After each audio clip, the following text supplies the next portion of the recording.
எல்லாருக்கும் வணக்கம். போன வீடியோவில் வந்து நம்ம கிளாஸஸ் அண்ட் ஆப்ஜெக்ட்ஸ் அப்படின்ற கான்செப்டோட பேசிக்ஸ் பற்றி பார்த்தோம்.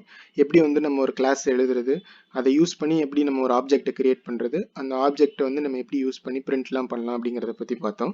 இந்த வீடியோவில் நம்ம என்ன பண்ண போகிறோம் அப்படின்னா, அதை கொஞ்சம் எக்ஸ்டெண்ட் பண்ணி அந்த கிளாஸில் எப்படி வந்து நம்ம ஃபங்க்ஷன்ஸ் எல்லாம் எழுதி அந்த ஃபங்க்ஷன் எல்லாம் கால் பண்ணலாம் அப்படிங்கிறத பற்றி பார்க்கலாம்.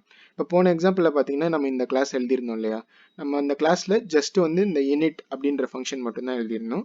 அதை நம்ம பார்த்தோம். நம்ம டைரெக்டாக இந்த பேட்ஸ்மேன் அப்படின்ற கிளாஸ் வந்து ஒரு ஆப்ஜெக்ட் கிரியேட் பண்ணோம் அப்படின்னா, நம்ம வந்து என்ன டேட்டாலாம் இங்கே கொடுக்கணும்னு நினைக்கிறோமோ அந்த டேட்டாவெல்லாம் இந்த init அப்படின்ற ஃபங்க்ஷனில் வந்து நம்ம கொடுத்துட்டு அதை வந்து நம்ம இங்கே ஸ்டோர் பண்ணிக்கலாம் அப்படின்றத பற்றி பார்த்தோம்.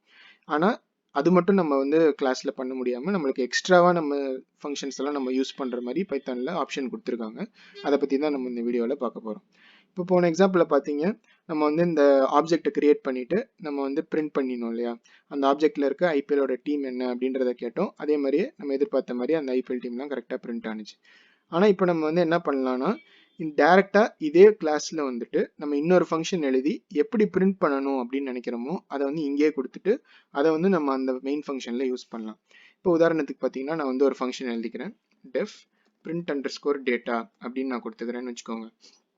இப்போ நம்ம முன்னாடியே பார்த்த மாதிரி ஏதாவது ஒரு ஃபங்க்ஷன் எழுதுனீங்க அப்படின்னா ஃபர்ஸ்ட் நீங்கள் செல்ஃபை யூஸ் பண்ணிக்கணும். அதில் இப்போ நான் இங்கே வந்து செல்ஃப் அப்படின்னு போட்டுக்கிறேன், அப்புறம் ஒரு கோலன் வச்சாச்சு.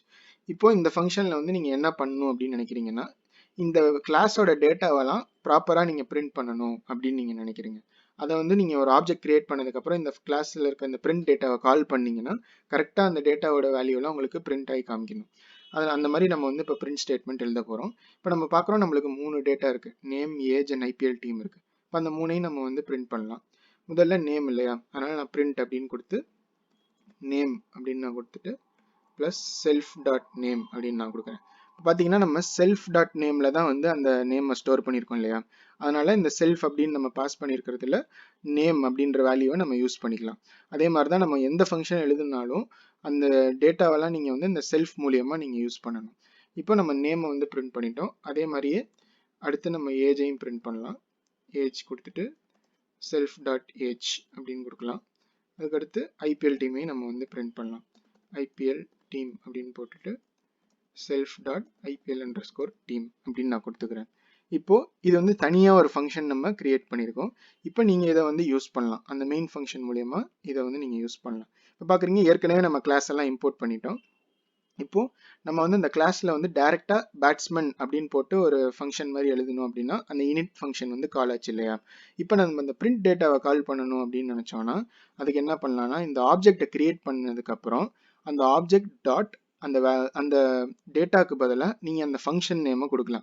இப்போ நம்ம வந்து பிரிண்ட் டேட்டா அப்படின்ற அந்த ஃபங்க்ஷனை கிரியேட் பண்ணியிருக்கோம் இல்லையா, அதனால் அந்த நேமை காப்பி பண்ணிவிட்டு நான் இங்கே வந்து பேஸ்ட் பண்ணுறேன். இப்போ இந்த ஆப்ஜெக்டில் கோலி டாட் அந்த ஃபங்க்ஷன் நேமை நான் கொடுக்குறேன். இப்போ பிரிண்ட் டேட்டா அப்படின்னு நான் கொடுக்குறேன். இதை வந்து நீங்கள் ஒரு பிரிண்ட் ஸ்டேட்மெண்ட்டில் கொடுக்க வேணாம், இது ஏன்னா இது வந்து எதுவுமே ரிட்டர்ன் பண்ணல, இது டேரெக்டாக எல்லாத்தையுமே பிரிண்ட் பண்ணுது இல்லையா, அதனால் இதை வந்து நம்ம பிரிண்ட்டில் கொடுக்காம நம்ம சும்மா கால் மட்டும் பண்ணால் போதும், நம்மளுக்கு தேவையான டேட்டாலாம் பிரிண்ட் ஆகும். பார்த்தீங்கன்னா நம்மளுக்கு பிரிண்ட் டேட்டா அப்படின்றத ஃபங்க்ஷனை கொடுத்துருக்கோம். இப்போ நான் இதை ரன் பண்ணேன் அப்படின்னா நம்மளுக்கு கரெக்டாக டேட்டாலாம் வருதா அப்படின்றத பற்றி பார்க்கலாம். இப்போ பார்த்தீங்கன்னா நம்மளுக்கு வந்து எரர் வருது, ஏன்னா can't convert int object to string implicitly அப்படின்னு சொல்லுது. இது ஏன் அப்படின்னு பார்த்தோம்னா நம்ம வந்து ஏஜை வந்து இன்டீஜராக கொடுத்துருக்கோம், ஆனால் நம்ம இங்கே வந்து ஸ்ட்ரிங்காக நம்ம பாஸ் பண்ணியிருக்கோம் இல்லையா, அதனால நம்மளுக்கு எரர் வருது.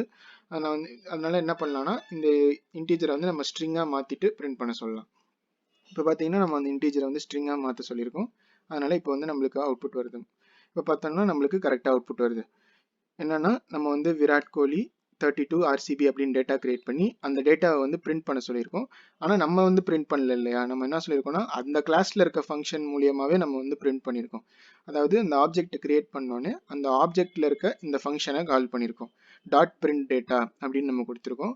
அதனால் என்ன ஆகுதுன்னா இந்த ஃபங்க்ஷன் கால் ஆகுது, அந்த ஃபங்க்ஷனில் இருக்க டேட்டாவெல்லாம் நம்மளுக்கு வந்து கரெக்டாக பிரிண்ட் ஆகி காமிச்சிருக்கு. இப்போ பார்க்குறோம் நம்ம வந்து செல்ஃபில் இருக்க நேமை பிரிண்ட் பண்ணியிருக்கோம் இல்லையா, நம்ம வந்து இங்கே வந்து இந்த பாஸ் பண்ண நேமை வந்து செல்ஃப் டாட் நேமில் ஸ்டோர் பண்ணியிருந்தோம். அதனால் நம்ம வந்து ஃபஸ்ட்டு கிளாஸை கிரியேட் பண்ணும்போது இந்த விராட் கோலின்னு கொடுத்துருந்த நேம் வந்துட்டு இப்போ செல்ஃப் டாட் நேமில் ஸ்டோர் ஆகிடுச்சு.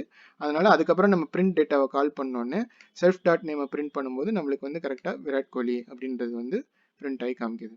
இப்போ இதே மாதிரியே நம்ம வந்து இந்த தோனி கிளாஸ்க்கும் நம்ம கால் பண்ணலாம். இப்போ தோனி டாட் பிரிண்ட் டேட்டா அப்படின்னு நம்ம கால் பண்ணோம்னா நம்மளுக்கு கரெக்டாக கோலியோட டேட்டா வந்த மாதிரி தோனியோட டேட்டாவும் கரெக்டாக வரும்.